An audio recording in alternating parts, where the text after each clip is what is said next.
दिवस न्यूज में आप सभी दर्शकों का स्वागत है और मैं हूं प्रतिमा सा।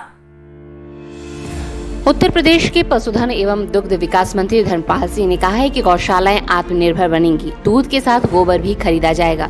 पूरे प्रदेश में गौ अभयारण्य बनाने की योजना चल रही है। जो अवैध भूमि कब्जेदारों के पास है उनको मुक्त कराकर वहां पर गौ अभयारण्य बनाया जाएगा। उन्होंने कहा कि आने वाले दिनों में सरकार गाय से प्राप्त होने वाली दूध के साथ गोबर भी खरीदने का कार्य करेगी। पीडब्ल्यूडी के निरीक्षण भवन में वार्ता करते हुए मंत्री ने कहा कि गोबर से सीएनजी गैस बनाने का काम किया जाएगा। गाय मात्र एक पशु नहीं बल्कि एक श्रद्धा का विषय है, जिसके दूध को एक द्रव्य के रूप में उपयोग किया जाता है। गाय के गोबर में मां लक्ष्मी का स्थान है। विभिन्न बीमारियों में गाय के मूत्र का उपयोग एक औषधि के रूप में होता है। मंत्री ने कहा कि किसानों के खेतों में गौवंश की एक बड़ी समस्या है, जिसको लेकर सरकार ने कई निर्णय लिए हैं। किसान और गाय दोनों की समस्याओं के निराकरण के लिए सरकार कार्य कर रही है। इसके लिए गौ अभयारण्य बनाने का काम तेजी से चल रहा है। उन्होंने कहा कि गौशालाओं को चलाने के लिए समाज का सहयोग अति आवश्यक है। योगी के मंत्री ने कहा कि गौशालाओं को आत्मनिर्भर बनाने का काम किया जा रहा है। जिस प्रकार मनुष्य को रोटी, कपड़ा और मकान की आवश्यकता है, उसी प्रकार गौशालाओं में चारा, शुद्ध पेयजल और रहने की उचित व्यवस्था भी कराई जाएगी। जनप्रतिनिधियों के प्रस्ताव पर गौशाला बनाने का निर्णय लिया जाएगा। मुख्यमंत्री ने निर्देश दिए हैं कि प्रदेश की सभी गायों को एक टैग दिया जाए, जिसमें किसानों की गाय भी सम्मिलित रहेगी, जिसके आधार पर गाय और गौवंश की रक्षा की जाएगी। 2022 के विधानसभा चुनाव में छूटा पशु विपक्ष का अहम मुद्दा था। अब योगी सरकार ने इसको गंभीरता से लिया है। जो छूटा पशु है इसको अब निराश्रित गौवंश कहते हैं। अब निराश्रित गौवंश हमारा प्रयास है 1 साल के अंदर किसानों के खेतों में, सड़कों पर और शहरों में समस्या का सबब नहीं रहेगा। हम इनको गौ आश्रय स्थल में पहुंचाने की व्यवस्था कर रहे हैं। 15 अप्रैल से 31 मई तक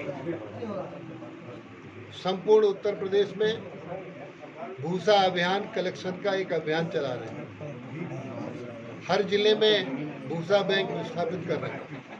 साल भर कि जितनी ज़रूरत पड़ेगी भूसे की गायों को, उतना भूसा हम देंगे। चारा भी की व्यवस्था कर रहे हैं। दूसरा, उत्तर प्रदेश में गौ अभयारण्य बनाएंगे। डीएम और एसएसपी को आदेश कर दिया है, जो गोचर भूमियां हैं लोगों के कब्जे में, इनको छुड़वाकर हरा चारा बुवाने का काम करेंगे और पूरी तरीके से ये व्यवस्था लागू करेंगे। दूसरा, हम दूध के साथ किसान का गोबर भी खरीदेंगे। किसान का गोबर पहले गाय का खरीदेंगे और आवश्यकता पड़ेगी, ज़रूरत पड़ेगी तो फिर भैंस का भी गोबर 2 रुपये किलो लेने का काम करेंगे। इस गोबर से सीएनजी बनाने का काम कंपनियां करेंगी और भी उपयोग का काम करेंगे। वैसे भी गाय मात्र पशु ही नहीं है, गाय हमारी श्रद्धा का विषय है। गाय का दूध, गाय का दही, गाय का घी, गाय का गोबर, गाय का मूत्र, ये द्रव्य कहलाते हैं। गाय के गोबर में लक्ष्मी का वास है। गाय के मूत्र में गंगा मैया रहती है। कहीं वास्तु दोष हो, गाय का मूत्र छिड़क दो, कहीं और समझ। कोर्ट के अभी तक जो अभी इस पर पूरा सर्वे हो गया है, आप भी उस विभाग से अल्पसंख्यक से जुड़े हुए, तो क्या लग रहा है कि जो शिवलिंग निकला है कहीं ना कहीं हिंदुओं की आस्था को लेके अच्छा पूरा निकल गया है? देखिए, इसमें आस्था का विषय सब सिद्धांत बताता है और इसके लिए जो भी निर्णय होगा वो तो वहाँ सर्वे हो रहा है, कानून का काम है। जो भी निर्णय होगा सर्वे करते हैं।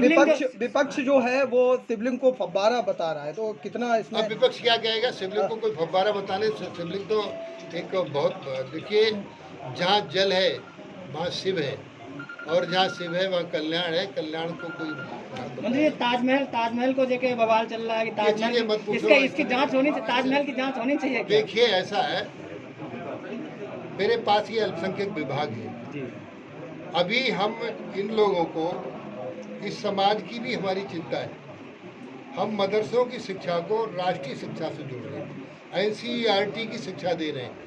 ये अपने उर्दू फारसी पढ़े, हमें इसको कोई दिक्कत नहीं। आपकी पार्टी के हमने सांसद मंत्री जी, ध्यान आया है कि दिल्ली की मस्जिद में जो है विष्णु मंदिर है। ऐसा है, जब मैं मंत्री के नाते बोल रहा हूँ उसको समझो, उसके बाद सवाल करो।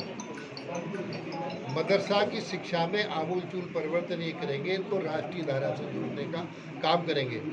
जो वक्फ की ज़मीनें हैं उन पर हम कोचिंग स्थापित करेंगे, ITI का भी निर्माण करेंगे, अस्पताल भी बनवाएंगे। स्ट्रीट बस के लिए फर्रुखाबाद से रविनंदन मिश्रा की रिपोर्ट। IAS बनाएंगे। कई मंत्री जी देश दुनिया की खबरों से अपडेट रहने के लिए देखते रहिए स्ट्रीट बस। यदि आपने हमारे चैनल को सब्सक्राइब नहीं किया है तो आज ही सब्सक्राइब करें। धन्यवाद।